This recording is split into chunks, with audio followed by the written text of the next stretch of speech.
In a small village where the hills met the sky lived a woman named Anya. Her days were quiet and full of simple things. The sun would wake her, its gentle light painting her walls yellow. She would listen to the birds singing their morning songs from the big banyan tree. Anya found joy in the small routines of life. She made sweet chai for her husband Raj, just the way he liked it. She swept the small courtyard with a soft straw broom. Her home was filled with the smell of fresh bread and marigold flowers. Everyone in the village knew her for her kind smile and gentle heart. Anya's hands were always busy, creating beauty from ordinary things. She would stitch colourful patterns onto old tablecloths, giving them new life. She polished the brass lamps until they shone like gold. Even the water pots in her kitchen seemed to gleam a little brighter under her care. Children from the village often visited her for a piece of jaggery or a story. She would sit with them on the veranda, her voice as soft as the evening breeze. Anya's world was small, but it was filled with a deep and quiet happiness that radiated from her like sunshine. Her life was a tapestry woven with threads of kindness and care. She tended to a small vegetable patch in her front yard, where tomatoes grew red and plump.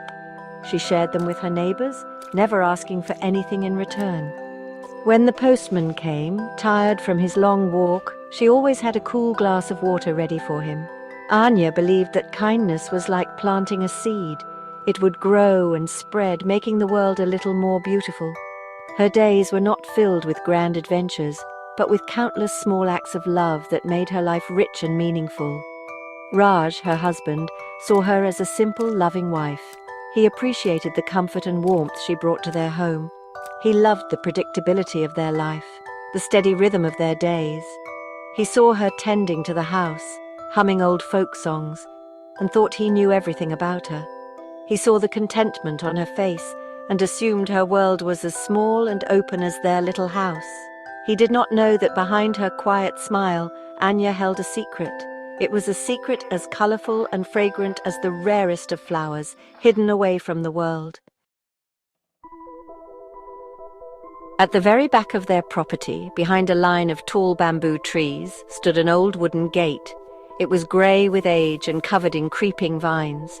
To anyone else, it looked like it led nowhere important, perhaps to an overgrown patch of weeds. Raj rarely went back there, but for Anya, this gate was a doorway to another world. Every afternoon, when her chores were done and the house was still, she would slip away with a small key. The lock would click open, and she would step into her hidden